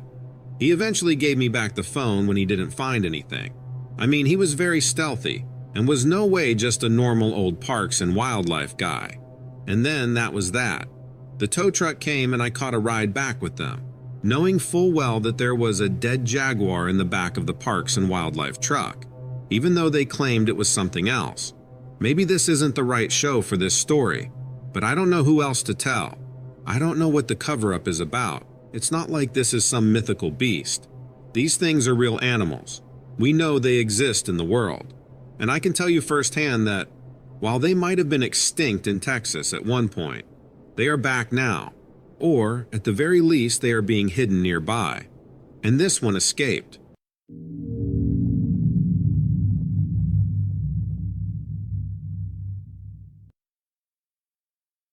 I'm a dog catcher. And yes, the job is even less glamorous than it sounds. But really, there isn't a dog out there that I can't catch. I've been doing this kind of work long enough that I've uncovered all of the tools of the trade. I know how to read an animal's body language. I know when to use sedation and when a soft word alone will do the trick. Since I live in a small community, most of the animal control calls come my way. There isn't a big team taking shifts. It's me when your cat's stuck in a tree, and it's me when your dog takes a chunk out of the mailman. I guess I work with more than just dogs, huh? Maybe I should start introducing myself in a different way. What I wanted to illustrate was that my profession is in animals. A dog, a cat, a turtle, sure. I can handle those kinds of things. What my profession did not prepare me for, however, was monsters. This is the part when you laugh. Get it out of your system. I know it sounds ridiculous, but I'd rather not beat around the bush. We were dealing with a monster in my small town, and since everybody thought it was some wild animal, the hunt for the beast became my burden. It was a coyote or a bear, or one of the last mountain lions left in the area. That's what everybody told me. I didn't particularly want to deal with any of those animals, but who else was going to do it? They'd all succumb to the same tranquilizer used on the Rottweilers and Mastiffs, wouldn't they? I packed up my stuff, filled my van with a fresh tank of gas, and started looking for the thing I didn't want to find. I'm good at my job, remember? That means, unfortunately, I found that monster after all. I found it pulling a garbage bag out of a dumpster, dragging the shiny black plastic across the pavement, while paper cups and sandwich scraps spilled out of the seams. It wouldn't have been an uncommon sight. I'd seen dogs in the same position, if it wasn't for the size of the thing. An animal gets close to the size of a human being. You start getting nervous. When it's bigger than a human being, you get outright afraid. When it dwarfs you completely, like this creature did that night, your blood freezes in your veins. I wasn't supposed to be hunting something like this. I'm a dog catcher, not a monster hunter. But there I was, illuminating the scene with the spotlight attached to my driver's side mirror. It was easily twice my size. Its hair was short and curly, covering it from snout to tail, and its eyes were wide, forward-facing, and full of venom. It didn't like the light, I guess. It turned at me and glared. Its limbs didn't bend quite like a dog's. They were long and folded up kind of like a person's would. Anatomically, as far as its shape was concerned, the beast looked more like a man pretending to be a dog. A giant man, maybe. A giant man with sharp canine teeth and clawed fingers. Thick strands of spit ran from its mouth and snot bubbled around its nose. It wasn't sick, I don't think. It was just hungry, drooling as it made its way through its meal of trash. I interrupted that meal. I should have known better. By the time it turned toward me, I was already outside of the van. I had opened my driver's side door, rolled down the window, and I was using the empty frame to steady the barrel of my rifle. It was loaded with a dart that would knock the creature on its rear end. It would be snoring within minutes. I didn't want to stand around and wait for it to attack, so I fired that rifle and I hit my mark. It didn't go down. It came at me. I fired again, hit it again, and failed to slow it down for a second time. I had just cleared the doorway, jumped into the van and pulled my legs into the cab, when the creature slammed into the open door. It crashed shut, and I heard the beast's claws skittering on the pavement outside. I had already retreated into the passenger seat. I could afford to sit by that open window, offering my neck or my shoulder to that beast's gnashing teeth. I couldn't roll the window up either, not without ducking under the opening and praying that it wouldn't see me. It burst through the open window, and its shoulders got stuck in the frame. Its head lurched forward, one push at a time. Bite by bite, chewing on the air, it inched closer to me. Soon, its yellow teeth were going to be sinking into my skin. I kicked it when I could, pummeling it with my heels. It was knocked back a few times, flinging strands of spit all around the interior. When it slumped to the side and hit the van's horn, the creature yowled. It scurried backward, jerking out of the window with a loud plop.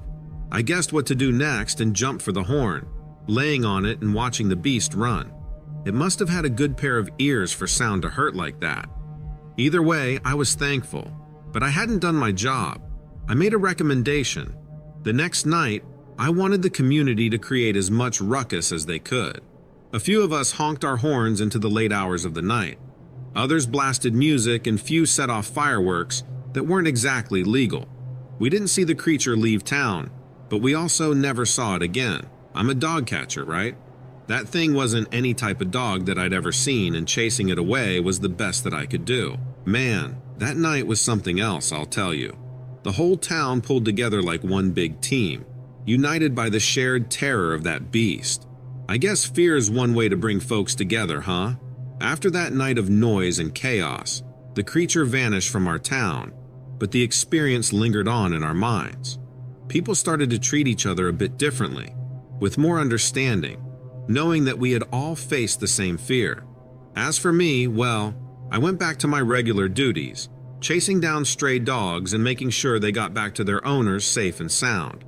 But every once in a while, I'd catch a glimpse of something out of the corner of my eye, or hear a rustle in the bushes, and my heart would skip a beat. The memory of that creature's yellow teeth and that ungodly yowl was etched in my mind, always ready to remind me of the terror I had faced.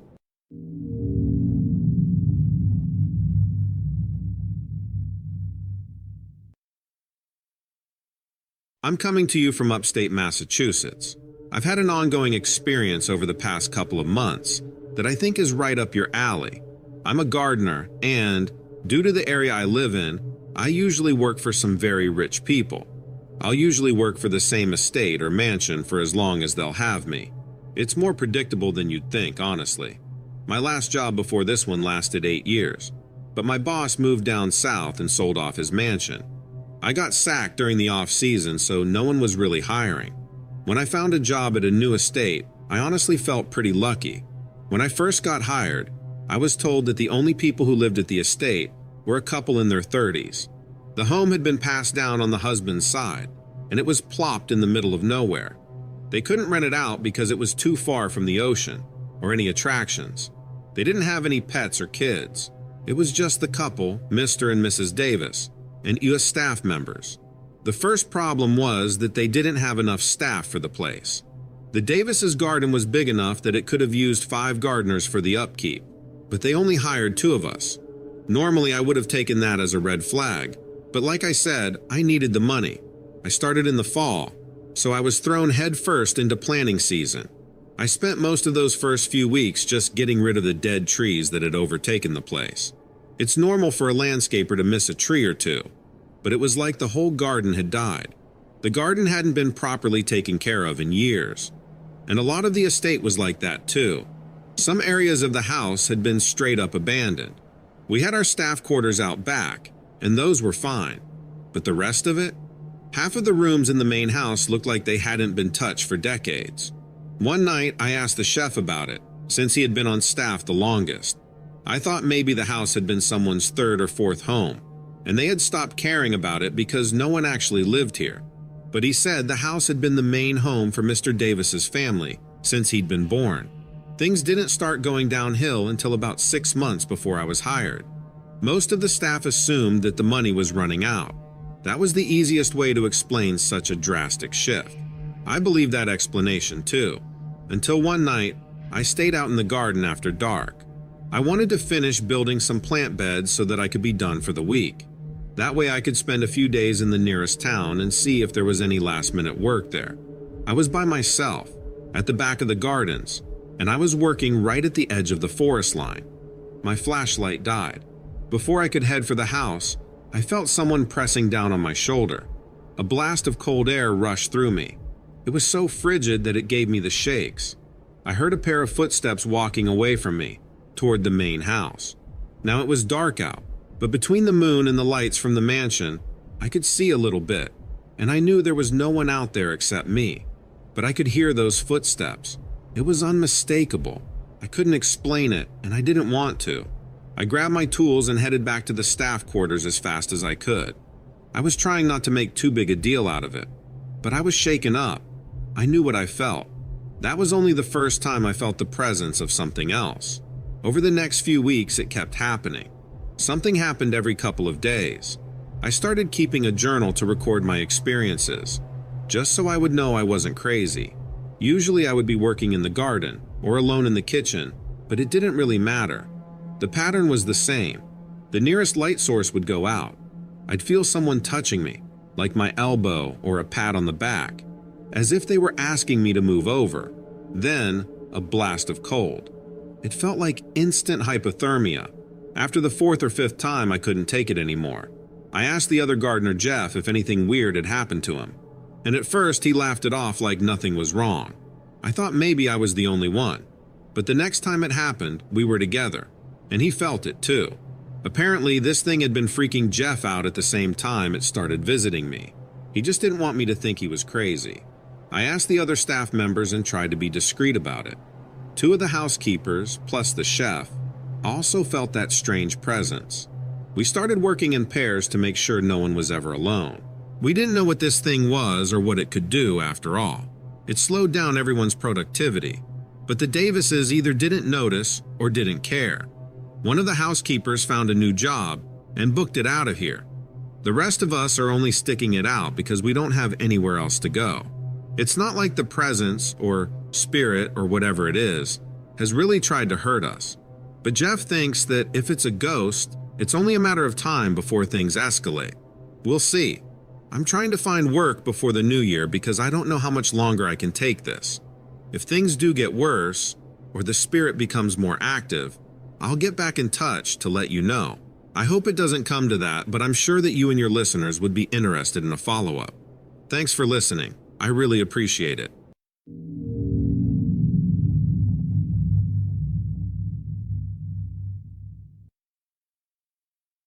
This next story comes to us from a listener in Oregon. I just wanted to jump in here and say that I'm not sure how much I believe this one. But then again, who knows what all really exists out there? So anyway, here it is. Tumalo Falls in Oregon has always been my favorite place to hike. I've been hiking most of my life. It started when I was real young. Back in those days, my dad would carry me in a pack on his back for miles and miles, up the sides of hills and down into canyons. Every family vacation we ever took was a hiking trip. When I first moved to Oregon, I naturally started looking for the best hiking spots to spend my weekends and time off work. Tumalo Falls was easily the best. I loved hiking to the top of the waterfall, and I loved having the view of the waterfall as I hiked toward it. I also loved that there were plenty of off-the-beaten-path places to explore, but always a trail nearby and the sound of the waterfall to guide you, especially if you wound up getting yourself turned around. Also, there weren't many people there. I was stunned by how rarely I ran into other hikers. One day, I did run across a hiker, though, who seemed somehow strange. To me, he looked paranoid and was sweating and struggling to maintain his composure. He came straight up to me and very seriously asked me where we were, and I told him we were at Tumalo Falls. He asked what year it was, and I told him it was 2007, which it was. There was an unmistakable look of relief that spread across his face as he realized he was wherever he was supposed to be. He then told me to turn around. Don't go any further into those woods. I asked why not, and he told me to just listen to him as he ran off toward the parking area. I am not someone that is easily scared off, and I was familiar with the area. So in fact, it only inspired me to walk further in. Whatever had shaken him up in there, I wanted to find it. I seemed to walk forever, and nothing really stood out to me as being terrifying or worrisome. I couldn't figure out what had caused the guy to behave in such a way, so I just chalked it up to something I would never figure out. When I turned around to head back, though, I did start to notice something very strange. The walking paths that were so evident only moments before now weren't visible. I wondered if I had really walked that far off the path, and that I just couldn't see them anymore. Well, the idea of that made me panic a little bit. I remembered my dad telling me that if you're ever lost in the woods, you should set up some kind of marker so you can tell if you're walking in circles. Fortunately, I had a red handkerchief in my pocket, so I tied it around a slim tree branch, then started exploring the area. It didn't take long for me to start noticing more weird stuff. I came across an area in the mud where it looked like several horses had come through. I tried counting and figured at least 10 or 11 horses had come through, all heading in the same direction. There was no indication they'd wandered from their path, so I assumed there were riders, maybe trail riders from the local stable club. I decided to follow the hooves for a while and see if I might come up on the group. Maybe they'd have some idea of what had happened to my wild-eyed new friend I just met further down the trail. When I came over the hill, though, I couldn't believe my eyes. It wasn't a bunch of riders from the stable club. It was a bunch of what looked like cowboys on horseback, and at the bottom of the hill were several covered wagons, the type you'd see in an old Western movie. I figured they must be some kind of reenactment, maybe of the Oregon Trail, so I decided to approach and ask. I was impressed with the authenticity of their costumes and the wagons, and wanted to see them up close. When they saw me approaching, though, they looked like they'd seen a ghost. Now, this is where I should probably tell you that I am a dark-skinned person. My mother is Indian and my father is Pakistani. While I'm not a Native American, I probably looked close enough to these folks. So all at once, I find myself with several guns pointed right at me. They started yelling, asking me what tribe I belonged to and scanning the horizon, as if they thought there might be more of me coming. I still wasn't sure what was going on, but thought their reception of me was really off and old-fashioned. I'd even go so far as to say inappropriate, even if they were trying to stay in character, and I proceeded to tell them as much. This is when they just looked at me, even more confused, and asked me what the hell I wanted. I told them I'd come to compliment them, but had changed my mind. They said something about my friend having already been by there, and not to send anyone else. Then I heard a woman comment on how funny we dressed. Then I turned to walk back the other way, and that's when one of them shot the ground by my feet to hurry me along. Only then did I realize the guns they were aiming at me were real, and I set off running as fast as I could until I found that handkerchief. I grabbed it from the tree and headed back the direction I'd come from when I first tied it. All at once, after I'd run a little bit, I realized I could see the trails again. I turned and looked, and the trails stretched back as far as the eye could see. I have no explanation for why they weren't visible to me before that. Well, mostly no explanation. I read online a few weeks after that about how portals to the past have opened up in secluded areas a few times throughout history. I'm convinced that's exactly what happened to me that day. Believe it or not, this is a true story. The details are just too vivid.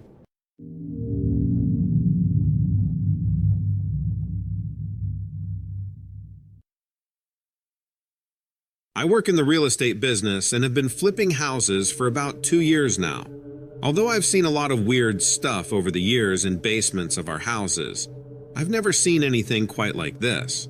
And I wanted to write into you because maybe your viewers would have some idea of what is going on in this home on Long Island. So this house is very old.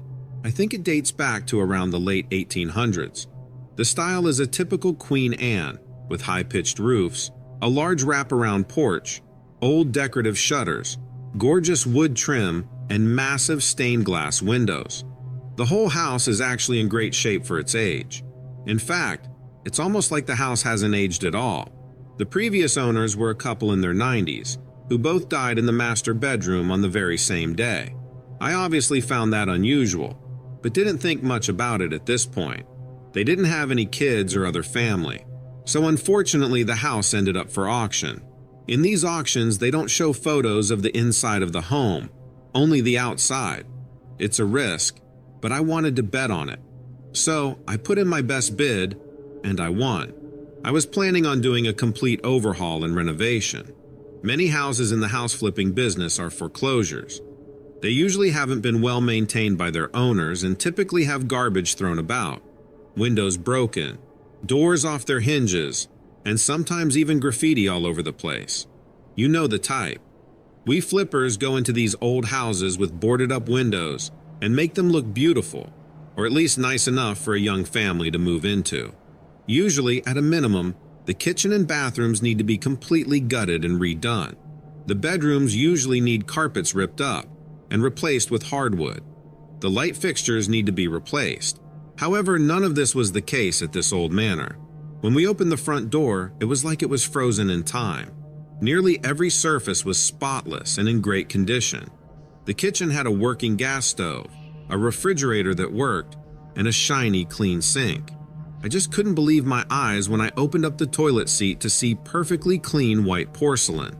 Now, I knew that the couple had died in that house, but I didn't know the circumstances. When I opened up the door to the master bedroom, however, I found out exactly what had happened. The entire attic had collapsed down into the bedroom. It was a terrible sight. I could look up through the ceiling since the floorboards were open wide, and I could see all the way to the roof. And there was a whole mess all throughout that room. But I decided to look at it as positively as I could, and figured that we'd just make the fixed master bedroom have high vaulted ceilings. I carried on with the renovation as planned, but the whole time we were having the weird troubles. When we'd try to unscrew something, we'd turn around and the screw would be back in place. When we tried to paint the walls in the hallway, our paintbrushes would go missing. Every little job and project that we try to accomplish seemed to have a problem. When we removed the stove to replace it with a new stainless steel model, my friend who was helping me started getting a terrible cough and could barely carry it out of the room. Once we got outside the threshold of the room, though, his cough just stopped. Some of my crew were saying they were hearing weird noises. My friend was working in the bathroom when he heard someone laughing behind him. He thought it was another member of the crew, but when he turned around, no one was there. He walked out into the hallway, but no one was there either. Then, he walked outside only to see that everyone else was out there, eating lunch. No one had been in the house for at least 30 minutes. The next day, the landscapers came to lay out some new shrubbery. We didn't tell any of them about what had been going on, didn't want to spook them. But the next day at lunch, they came up to us acting fake mad that we were pranking them. Apparently their tools were lost, and they couldn't find them. I mean, it was only 2 shovels, but it was enough to delay their work. We promised them we didn't take the shovels, and eventually somebody did find them upstairs in the bedroom. No one confessed to moving them, so we were all confused as to how they could have gotten up there. So, it came to be that I didn't like being in the house any longer than I had to, and we started making quick work with the remaining renovations. My main concern was whoever moved in there next, and how they would experience the house. I recently found out that the original owners, the elderly couple, had been discussing selling the home in favor of a condo down south. Apparently, just the day before they got killed by the collapsing attic, they had been looking on Zillow and sending links to their friends. I don't want to be too spooked and sound too strange, but maybe the house heard them. I just think it was odd that that attic collapsed after all those years. I think maybe something in that house doesn't want to change. Or maybe the house itself didn't want the new gadgets installed. It's just too weird. Well, we're finishing up renovations this week, and it'll be on the market in about 2 weeks' time. I'm hoping all goes well at the open house and for the new owners. I'll keep you updated if anything changes.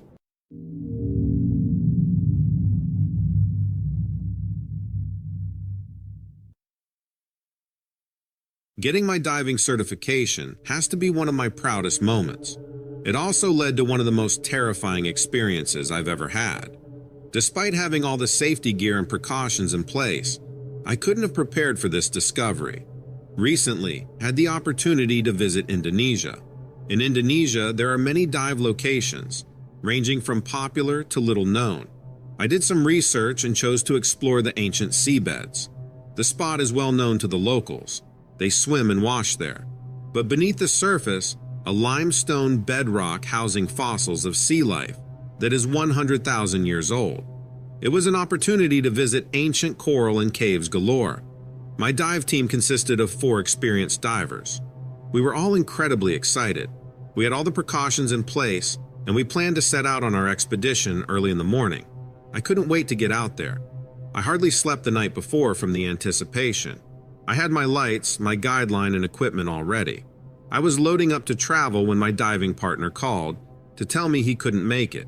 He had been vomiting the night before. Normally, divers pair up for safety, but we now had an uneven number. I had the most dive experience, so I would go solo, but my plan was to stay near the others in case something went wrong. I had no idea how wrong it would really go, how it would change my overview of diving in the future, and the fact that I can never unsee what I saw in those caves. The initial dive itself was pretty stellar. Everything went well, and we found exactly what we had been hoping to see. But when I delved deeper into the crags and canyons below, I came across a dark, dry cave. I broke the #1 rule. While the other divers explored some of the coral on the walls, I turned down a different section and discovered a cave. It was enormous at the opening, but it funneled down smaller and smaller. I managed to squeeze through and came into a big open space. It was mostly dry with some pits maybe 3 feet deep. Because could stand, I got my filming equipment ready and shot some footage. I kept hearing clicking, scratching above the sounds of the water outside, but they were indistinguishable as to what direction they were coming from. All sounds reverberate in a cave. It was beautiful inside, all the grooves and cuts in the walls from the flowing water over centuries. I remember standing back and taking it all in. This was unlike anything I had ever seen on a dive. I felt like I was hiking a cavern in the Midwest. There were jagged stalagmites I had to navigate around. Some of the stalactites nearly reached the floor, they hung so low. It looked like an ice castle. It was glorious. I shot photos and footage for a long time, hoping to show just how beautiful and enormous this cave really was. I heard scratching right above me and clicks. I swore I saw movement, but when I jerked my camera upward, it went crashing to the cavern floor. A stalactite narrowly missed my face. Something had jarred it loose. My very expensive photo equipment lay shattered on the ground at my feet. I didn't have much time to mourn its loss. Something was moving on the ceiling. Fearing the worst, I attempted to scoop up the remains of the camera. If that giant calcium salt icicle came down from water pressure, this cave could become flooded very fast. Water began to pool around me. It was ankle deep in no time at all. It was silently seeping down from above me. I needed to get out. My carelessness about leaving my group and need for adventure had put me in a life or death situation.